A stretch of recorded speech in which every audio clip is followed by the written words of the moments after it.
Suzanne Sills was no ordinary woman. She was sharp, driven, and fiercely independent. Her friends described her as witty, sometimes sarcastic, but never cruel. She had built a successful career, a family, and alongside her husband, Dr. Scott Sills, a thriving IVF practice. She wasn't the kind of woman you'd expect to just fall down a staircase and die on the morning of November 13th, 2016.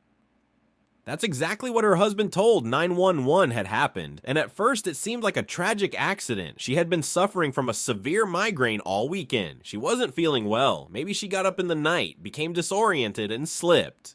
But as detectives walked through the Sills San Clemente home, they started noticing things that didn't quite make sense. There was blood in places it shouldn't be.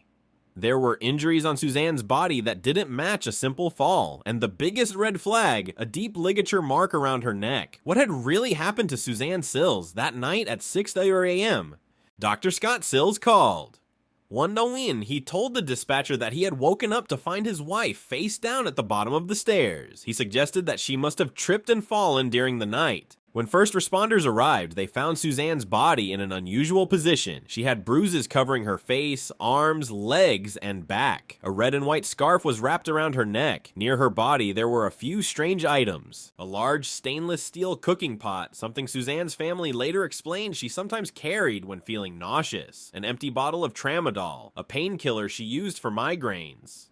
And that scarf, which her 12-year-old daughter, Mary Catherine, said she had removed from Suzanne's neck to help her breathe. At first, the theory of an accident seemed plausible, but then detectives went upstairs, and what they found changed everything. Suzanne had been resting in her daughter's room that night because it was the quietest place in the house. But in that room, investigators found blood. There was blood on the wall, blood on the curtains, blood on the nightstand. And when forensic tests came back, they confirmed something even more alarming. The blood wasn't just Suzanne's. Scott's blood was mixed in. That suggested a struggle had taken place, one that contradicted Scott's story, and there was something else. Scott himself had visible injuries, a cut on his head, a bruise on his arm. When asked about them, he gave a strange excuse. He claimed he had hurt himself working on his car with his son. But his son, Eric, later told detectives something different. He said that early that morning he had heard his parents arguing. While investigators were digging into Suzanne's death, her friends were coming forward with concerning details. One friend, Rick Leeds, told police that a month before her death, Suzanne had left him a strange voicemail. She sounded afraid she was whispering, and she mentioned a photo.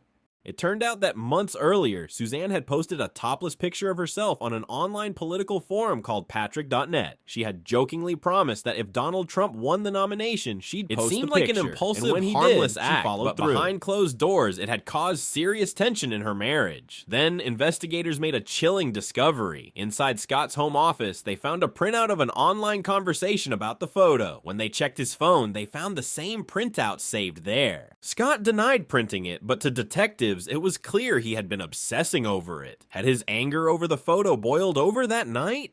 Detectives then found a series of text messages Suzanne had sent Scott 3 months before her death.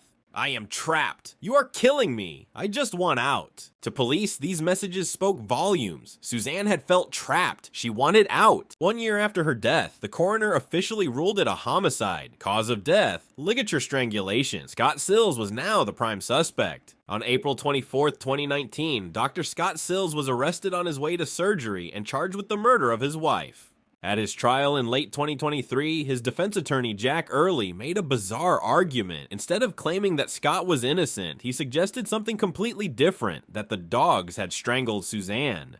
Yes, you read that right. Early argued that Suzanne had fallen down the stairs, fractured a vertebra in her neck, and was left incapacitated. Then, according to the defense, the family's dogs, who were seen near her body, somehow pulled on her scarf, tightening it around her neck. But prosecutors weren't buying it. The blood in the bedroom, the bruises on her body, the printout of the topless photo, the text messages saying she felt trapped. To them, this wasn't an accident. This was murder, and the jury agreed. Scott Sills was found guilty of second-degree murder.